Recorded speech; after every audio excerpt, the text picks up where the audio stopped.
안녕하세요. 라라의 행복 책방입니다. 오늘 하루 어떻게 보내고 계시나요? 힘들고 아프지는 않으셨나요?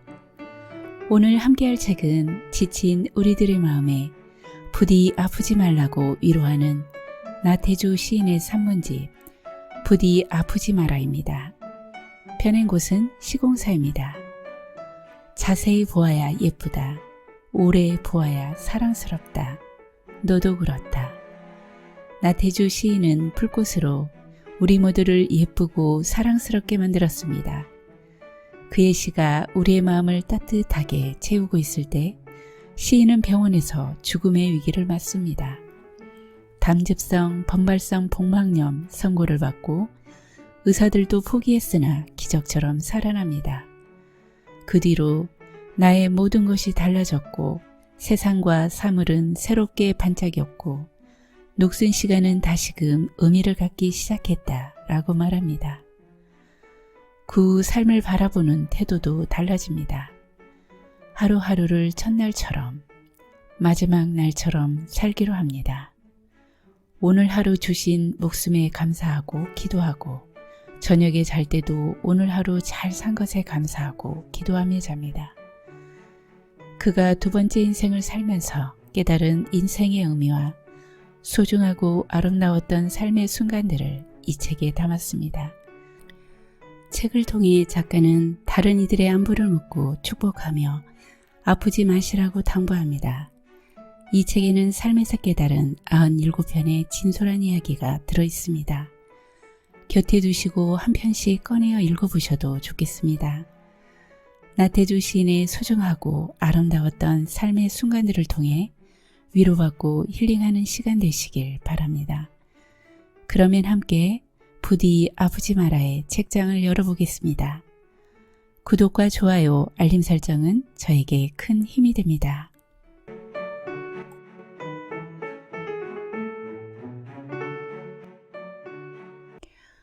부디 아프지 마라. 주변 사람들을 살피면 하나같이 아프지 않은 사람이 없다. 어딘가 한 군데는 몸이 아프든지 시시때때로 마음이 아프든지 그렇다. 정말로 아프지 않은 사람은 이 세상에 없다. 어른들만 그런 게 아니라 아이들도 마찬가지다. 말하자면 모든 인간은 문제점을 그 가슴에, 그 몸에 안고 살아간다는 얘기다. 일단 인간은 아프다. 안 아픈 인간은 없다. 오히려 아프기 때문에 인간이다. 여기에 방점을 짓고 합의해보자. 그럴 때 우리의 마음은 한결 여유로워지고 타인에게로 열린 보다 넓고 부드러운 눈을 얻는다. 나만 아픈 게 아니라 주변 사람들, 나아가 세상 모든 사람들이 아프다고 할 때 스스로의 마음을 다독이게 된다. 괜찮아, 괜찮아질 거야. 그래, 함께 해야지. 힘들고 어려운 길이라도 함께 부축하면서 가야지. 그러면 조금씩 좋아질 거야. 소망을 갖게도 된다. 그렇다. 나 혼자만 아프고 힘든 게 아니라 다른 사람도 그렇다는 데에는 우리는 수월찮은 위로를 얻고 새로운 가능성을 보기도 한다. 결코 너와 내가 둘이 아니고 하나라는 사실. 어딘가 내가 모르는 곳에 보이지 않는 꽃처럼 웃고 있는 너 한 사람으로 하여 세상은 다시 한번 눈부신 아침이 되고 어딘가 내가 모르는 곳에 보이지 않는 폴립처럼 숨쉬고 있는 나 한 사람으로 하여 세상은 다시 한번 고요한 저녁이 온다. 가을이다. 부디 아프지 마라. 멀리서 빈다. 전문. 이 작품은 2009년도에 쓰인 작품으로 내가 죽을 병에 걸려 신음하다가 겨우 풀려나 세상으로 돌아온 뒤 2년 만에 쓴 작품이다. 크게 앓고 나서 생각이 대폭 바뀌었다. 처음엔 나만 아프고 나만 억울하다고 생각했는데 지나고 보니 안 아픈 사람이 없고 억울하지 않는 사람이 없다는 걸 알게 된 것이다. 이것은 나름대로 하나의 작은 깨침 같은 것이었다. 그렇구나. 나만 아픈 것이 아니라 다른 사람들도 아픈 거구나. 그로부터 나의 눈길은 좀 더 부드러워지고 나의 마음은 보다 넓어지고 편안해졌다. 그렇다면 어찌할 것인가? 나처럼 아픈 사람들을 위해 내가 할 일은 무엇인가? 기도하고 걱정하고 염려하고 함께하는 길밖엔 없다. 상호 부추기고 축복할 방법밖에는 없다. 우아일체, 우주와 내가 둘이 아니라 하나라는 생각. 피아일체, 저쪽과 이쪽, 너와 내가 다시 하나라는 사실. 이런 말은 우리에게 많은 가르침을 준다. 새로운 희망을 주고 새로운 길을 허락한다. 최근 코로나19 사태만 해도 표면으로는 인간이 아픈 것이지만 그 실은 지구가 아픈 것이다. 지구가 힘들어 진저리를 치는 것이고 신음을 한 결과다. 그렇다면 어찌할 건가? 인간의 입장만 생각할 것이 아니라 지구의 입장도 좀 생각해 주어야 한다. 지구 할아버지 많이 아프셔요? 부디 아프지 마셔요. 지구 할아버지가 건강하셔야 우리 인간도 살 수 있어요. 오냐, 내가 좀 아프다. 아파서 못 견딜 지경이다. 그러니 너희들이 좀 얌전히 살고 조금씩 욕심을 줄이면서 살아다오. 어쩌면 그런 대화, 그런 답변이 올지도 모른다. 위의 시에서도 가장 핵심적인 문장은 가을이다, 아프지 마라, 이다. 이런 것은 어른들만 그런 것이 아니라 아이들한테도 그렇다. 미리 일러주지 않아도 저절로 알게 되어 있다. 하나의 언어가 가진 영역이다. 그만큼 인간은 영혼적인 존재이고 영혼에 의해 큰 지배를 받는다. 이제 어쩌는 도리가 없다. 서로 기도하고 염려하고 응원하고 위로하면서 살 수밖에는 다른 도리가 없다. 그 안에 작은아마 평안이 깃들고 행복이 있겠지 싶다. 우리 서로에게 말해보자. 많이 힘드시지요? 나도 힘들답니다. 이 힘든 고비를 조금만 참고 넘겨보시지요. 그러면 분명 좋은 날, 밝은 날이 올 것입니다. 가을이다, 부디 아프지 마라. 이것은 누군가 다른 사람에게 하는 말이지만 나 스스로에게도 하는 말이다. 우리 부디 아프지 맙시다. 아프더라도 조금씩 줄여가면서 아픕시다. 당신에게 축복을 보내고 나에게 또한 그만큼의 축복을 남깁니다. 좋은 날 우리 부디 웃는 얼굴로 기쁘게 다시 만납시다. 마음을 비우면 죽는다. 모처럼 제자한테서 전화가 왔다. 오래전 제자다. 20살 때 초등학교 선생을 할 때 6학년 학생이었던 제자. 나이 차이도 6살밖에 되지 않는 여자 제자다. 스승의 날이라고 전화했단다. 대뜸 건강하냐고 묻는다. 건강하진 않지만 그럭저럭 견디며 잘 지낸다고 말했다. 마음을 비우며 사느냐고 물었다. 아니라고 대답했다. 오히려 사람은 마음을 비우면 죽는다고 그 대신 마음을 기쁨으로 채우는 것이 좋겠다고 말했다. 그건 그러하다. 사람은 살아있는 이상 마음을 비울 수 없다. 사람의 마음은 물컵이 아니다. 결코 비울 수 없다. 만일 비울 수 있다고 말한다면 그것은 거짓이거나 속임수일 것이다. 사람의 마음을 비운다는 것은 생명의지가 없다는 것을 의미한다. 우리가 슬프다, 우울하다, 불행하다고 말하는 건 마음속에 슬픔과 우울과 불행의 감정이 지나치게 많이 들어오게 해서 그렇게 느끼는 것이다. 그런 감정들을 줄여나가야 한다. 어떻게 해야 하는가? 그런 감정들 대신에 기쁜 감정, 즐거운 감정, 밝은 감정을 더 많이 마음속으로 불러들이면 된다. 그것이 길이다.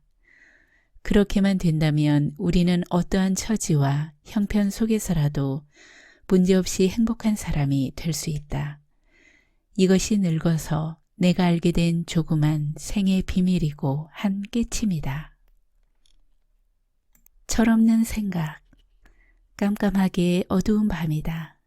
한 사람이 밤하늘의 별 하나를 찾아내어 그 별을 보면서 기도한다. 아니 누군가 또 한 사람을 생각한다. 부디 이 시간에도 그 사람 편안하게 해주시고 내일도 그렇게 해주십사 기도한다. 그러면서 그 사람도 나를 생각하게 해주십사 소원을 보탠다. 그런데 정작 기도의 대상이 되고 소원의 대상이 되는 그 한 사람도 같은 시간대 같은 별을 보면서 같은 생각을 하고 같은 기도를 드렸다 하자.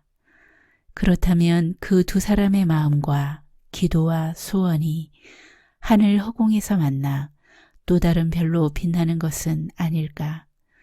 그래서 밤마다 별은 그토록 반짝이고 아름다우며 눈물 머금은 듯 찬란하게 보이는 것이 아닐까. 별을 보면서 가끔 해보는 생각이다. 아무래도 나는 철이 들기는 애장초 틀린 사람인가 보다. 진정한 부자. 몇 년 전이었지 싶다.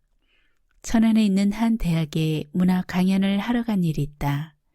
겨울철이었고 그날은 연초였고 눈이 많이 내린 날이었는데 천여 명이나 되는 교직원들이 대강당에 가득 모여 내 강의를 들었다. 맨 앞자리 중앙엔 대학의 설립자까지 떡 버티고 앉아서 내 얘기를 들었다. 강의를 마친 뒤 식사 자리에서였다. 대학의 설립자 옆자리에 내 자리가 마련되었다. 밥을 먹으며 나는 설립자 되는 분에게 말했다. 설립자님은 어떻게 해서 이렇게 큰 대학을 지으셨나요? 아마도 설립자님은 돈이 많은 분이신가 봅니다. 정말로 그 대학은 큰 대학이었고 돌로 지어진 건물들이 산 중턱에 가득 모여 마치 한 도시를 이루는 듯했던 것이다. 저는 돈이 없는 사람입니다. 그 대신 하나님이 돈이 많은 분이라서 하나님이 저에게 돈을 빌려주십니다. 뜻밖의 대답이었다. 아, 그렇구나. 나는 감탄을 하면서 말을 받았다. 설립자님, 말 조심하십시오. 제 옆에서 그렇게 좋은 말씀을 하시면 제가 훔쳐다가 시로 쓸 겁니다.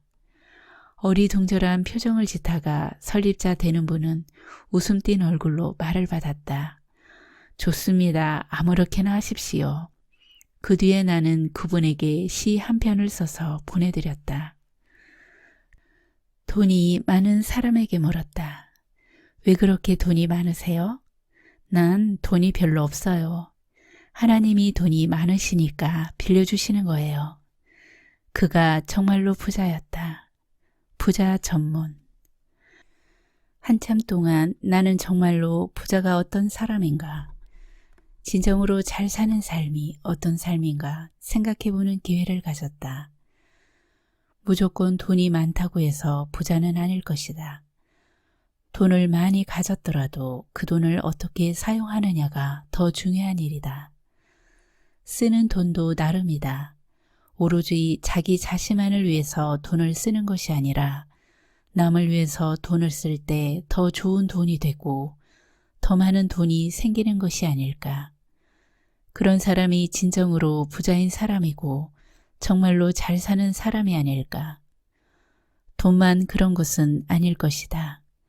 자기에게 지식이 있다면 그 지식을 남을 위해서 쓰고 남들에게 기쁘게 나누어 줄 때 참으로 유용한 지식이 되고 살아있는 지식이 되고 아름다운 지식이 되는 게 아닐까.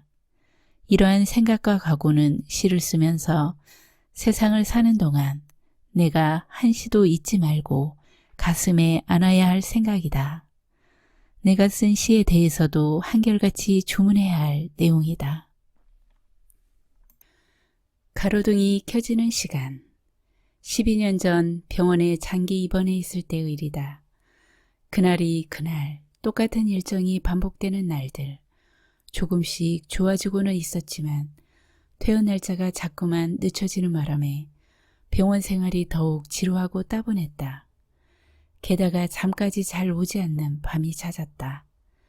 기왕 밤잠을 설치고 잠을 제대로 잘 수 없다면 밤을 한번 꼬박 새워보면 어떨까. 그렇게 작정하고 밤을 지새워보기로 한 적이 있다. 그러나 밤을 새우는 데는 무언가 목표가 있어야 했다. 생각 끝에 나는 병원 밖 주차장에 있는 가로등의 불빛이 언제 켜지고 언제 꺼지나 그것을 좀 지켜보면서 밤을 새워보기로 했다. 저녁 시간이 되어 날이 조금씩 어두워지기 시작했다. 아직은 가로등의 불이 켜지지 않은 상태였다. 나는 눈길의 초점을 가로등에 집중시켰다. 가로등의 불은 좀처럼 켜지지 않았다. 그런데 어느 사이엔가 그러하다 어느 순간 눈 깜빡하는 사이 가로등의 불이 켜졌다. 깜빡. 기적처럼 그것은 순간이었다. 찰나였다. 하마터면 가로등 불이 켜지는 순간을 놓칠 뻔했다. 그야말로 그것은 거짓말 같은 사실이었다. 전혀 엉뚱한, 전혀 예상 밖의 일, 모른 척 멀뚱한 눈으로 뒷짐을 진 채 시치미를 떼고 서 있는 사람처럼 가로등은 불빛을 들고 서 있을 뿐이었다. 아무도 방금 전에 가로등 불이 켜졌다는 사실을 알지 못했다. 아니다. 아무도 그것을 알려고 하지 않았고 알 필요조차 느끼지 않았다. 그냥 한 날이 저물고 가로등이 켜졌을 따름이다. 가로등 불빛이 환한 창밖을 지켜보면서 나는 생각이 잠겼다. 언젠가는 저 가로등 불빛이 꺼질 것이다. 정말로 그 밤을 꼬박 새우고 날이 밝아 가로등 불이 꺼지는 순간을 지켜보았다. 불이 켜질 때처럼 불이 꺼질 때도 소문 없이 예고 없이 깜빡 그냥 불이 꺼졌다. 순간 찰나 눈 깜빡하는 사이 아주 단순 명료하게 모든 일이 완성되었다. 인생도 마찬가지고 자연도 마찬가지다. 사람들은 삶과 죽음만을 기억할 뿐 삶의 순간과 죽음의 순간을 잘 기억하지 않는다. 알려고 하지도 않는다. 역시 그럴 필요를 느끼지 않는 것이다. 밤과 낮의 구분, 사계절의 구분도 마찬가지다. 그저 어렴무던하게 넘어갈 따름이다. 장자에 나오는 말이다. 인생이란 한 마리 흰 망아지가 문틈으로 빠르게 달려가는 것을 바라보는 것과 같다. 망아지가 문틈으로 빠르게 지나가는 것을 분명히 본 사람, 하얀 물체가 지나가는 것을 본 사람, 아무것도 보지 못한 사람, 세 종류의 사람이 있을 것이다. 가로등에 불이 켜지고 꺼지는 것을 보는 것도 그렇다. 가로등의 명멸을 분명히 본 사람이 있겠고 아는 사람이 있겠고 다만 가로등이 켜졌구나. 그 정도만 알고 넘어가는 사람도 있겠고 아예 아무것도 알지 못하고 사는 사람이 있을 것이다. 나는 과연 어떤 사람이 되어서 살아야 할 것인가? 기왕이면 가로등이 켜지고 꺼지는 순간을 정확하게 지켜보면서 사는 사람이고 싶다. 그리하여 나의 삶의 태도는 병원을 무사히 탈출한 뒤 많이 바뀌었다. 인생이든 자연이든 그 본질을 들여다보면서 살고 싶었다.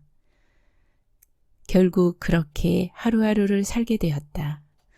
감사한 일이다. 어느 해인가는 가을이 언제 어떻게 오는가를 지켜본 적이 있다. 가을이 어느 날 밤인가 새벽 1시 반쯤 감쪽같이 쳐들어오는 것을 보았다. 아니, 알았다. 열어놓은 창문으로 서늘한 바람이 불기에 벌떡 일어나 창밖으로 얼굴을 내밀고 보았더니 그 순간에 그 해의 가을이 방금 도착하고 있었던 것이다. 바람의 방향이 바뀌었고 바람의 온도가 바뀌어 있었던 것이다. 가슴속으로 잔잔한 기쁨이 차올랐다. 아, 나는 금방 올해의 가을이 이 땅에 도착한 것을 보고 말았구나. 그 다음 날 만나는 사람마다 가을이 왔다고 입을 모아 말하는 것을 들었다. 이러한 것을 보는 것은 진정 고맙고 감사한 일이다. 앞으로도 이러한 삶의 태도와 과정이 나에게 지속되기를 소망한다. 나 떠나는 날엔 나는 이미 한 차례 죽음을 경험한 사람이다. 13년 전 쓸개가 완전히 터져 중환자실에서 15일을 견디다가 마지막 시간이 남아 가족들 곁에서 보내라는 담당 의사의 배려로 가족과 지내면서 죽음의 문턱까지 갔다 온 사람이다. 이인실을 혼자 쓰고 있었다. 아들아이는 사흘 밤낮을 잠도 안 자고 나를 불렀다는데 나는 겨우 몇 시간 보낸 느낌이었다. 흐릿한 빛이 흘러나오는 아치형 터널 앞에서 배를 깔고 나는 엎드려 있었다. 어디선가 가느다란 목소리가 들렸다. 아버지가 무슨 소릴까? 아버지란 말의 뜻을 알지 못했다. 한참 만에 아버지란 말이 부모 가운데 남자를 가리키는 말이라는 것을 알았고 나를 부르는 사람이 아들이라는 것을 깨달았다. 나는 전혀 돌아오고 싶은 생각이 없었다. 참으로 그것은 특별한 세상이었다.